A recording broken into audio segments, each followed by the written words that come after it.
The atmosphere shifts the moment you enter the room. Conversations drop into a sudden, suffocating silence. A stranger steals a glance, but the second your eyes meet, they snap their head away as if caught committing a crime. Later, when you attempt to connect, you are met with an unearned coldness, sharp, passive aggression, or a weird, robotic distance from people who barely know you. This isn't a failure on your part. You are experiencing the specific social signs of attraction that most people mistake for hatred. The natural instinct for anyone facing this isolation is internal blame. You carry the exhausting fear that you are inherently unlikable, socially broken, or flawed. But this is a profound psychological illusion. Under a clinical lens, this friction is not rejection. The underlying reality is that true human magnetism does not induce warmth. It triggers an immediate systemic anxiety in the surrounding environment. Carl Jung documented that the average individual survives by wearing what he called a persona, which is just a fabricated social mask designed for blending in. When you possess a rare, integrated, and authentic presence, you operate without this mask. Consequently, your energy functions as a literal psychological mirror. When insecure people look at you, they do not see you. They are forced to confront their own deepest, hidden inadequacies. Their hostile withdrawal is an involuntary act of ego preservation.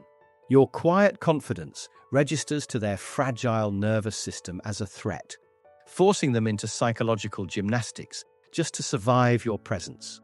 We are stripping away the superficial lifestyle advice to expose the raw neuroarchitecture of human magnetism.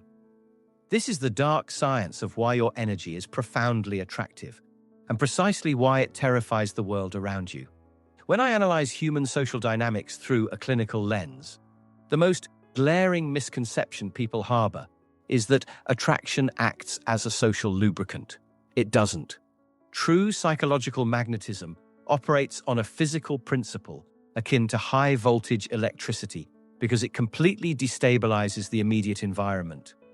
If you notice acquaintances freezing up, stuttering, or suddenly adopting a rigid, hyper-formal posture around you, you aren't witnessing dislike. You are witnessing a neurological defense mechanism triggered by your presence. In psychology, this is deeply rooted in Jacques Lacan's mirror stage theory, combined with modern neurobiology regarding our brain's mirror neurons. The average human being spends an enormous amount of metabolic energy maintaining their persona. Most people are performing. They are playing a character to keep others from seeing who they really are. When you walk into a space operating from a place of raw, unforced authenticity, you present an anomaly. You aren't playing the game. Because your energy lacks the standard desperate signals for validation, the brain chemistry of those around you experiences a sudden calculation error. Their mirror neurons attempt to read your mask, find absolutely nothing, and instantly reflect their own internal chaos back onto themselves. I call this the Lacanian reflection trap. The unearned coldness or stiff silence you receive is a literal ego freeze. Their subconscious recognizes that they cannot manipulate or easily read you, so their amygdala logs your quiet confidence as a predatory threat to their social status. They treat you like an enemy because your presence makes them feel painfully visible. One of the most clear-cut, fact-checked indicators of deep attraction is behavioral mimicry. But when it's driven by intense, intimidating magnetism, it takes on a dark, adversarial mutation. You will observe people who openly treat you with distant, near hostile indifference, yet within weeks, they are quietly adopting your specific vocabulary, your pacing of speech, or your aesthetic choices. This behavioral hijacking is driven by a phenomenon known as unconscious introjection. When an individual's ego is deeply attracted to a magnetism it lacks, it experiences a painful tension.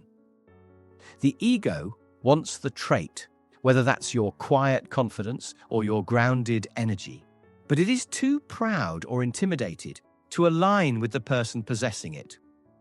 To resolve this intense cognitive dissonance, Their psychology splits the response into two separate parts. First, they display conscious coldness, avoidance, or passive-aggressive dismissal to protect their pride. Second, their unconscious shadow drives them into direct imitation of your behavioral patterns so they can steal the energy. This aligns perfectly with the classic Jungian rule of shadow projection. Whatever is denied within the self is projected onto the external world with intense emotional force. Hostility is often the final defense mechanism of an ego that is desperately attracted to an energy it cannot conquer. This is where most highly attractive people break down and internalize intense self-doubt. They think that if people liked them, they wouldn't ignore them. But human psychology is rarely that linear. The avoidance isn't a sign of your lack of value. It is an explicit acknowledgement of it. They are keeping a distance because being near you forces them to recognize the fragility of their own identity. This leads directly into a psychological mechanism that trips up almost every magnetic individual. The sudden, unexplained ghosting or coldness from someone with whom you just shared a deeply intimate, authentic conversation. You meet someone, perhaps a colleague or a new acquaintance, and within 20 minutes, their defenses completely melt. They bypass standard small talk and begin raw dumping their life story, their deep anxieties and their hidden ambitions onto you. The connection feels electric, real, and profoundly safe. But the next day, the atmosphere is dead. They won't look you in the eye. They give you brief, robotic responses and actively avoid your physical space. This structural collapse is what I classify as a boundary hangover. Because your integrated presence radiates an intense, rare form of emotional safety, nearby individuals experience an involuntary drop in their psychological guards.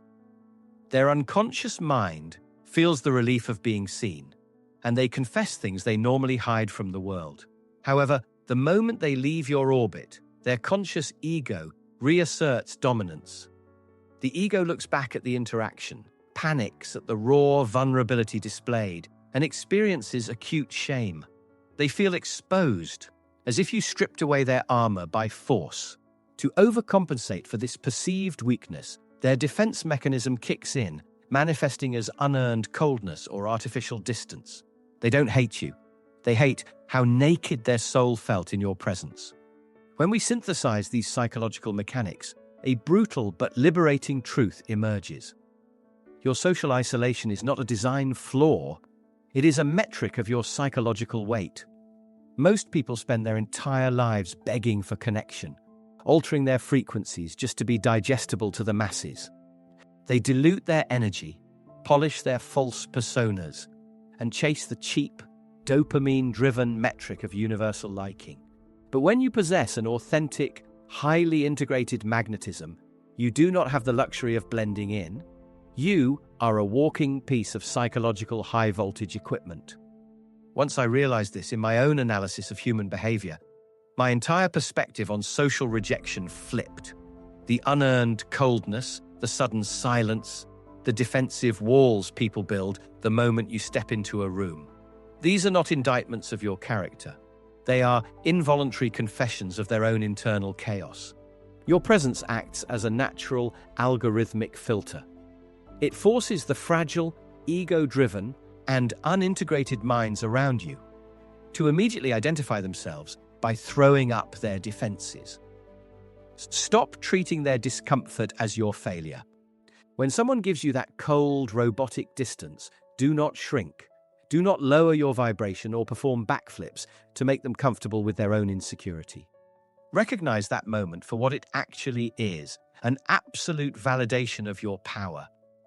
Your quiet confidence is a silent disruptor that requires absolutely zero effort to deploy. You are holding a mirror up to a world that is terrified of looking at itself. The next time you walk into a room and the atmosphere freezes, look closely at the social geometry shifting around you. Do not internalize the silence. Embrace the friction.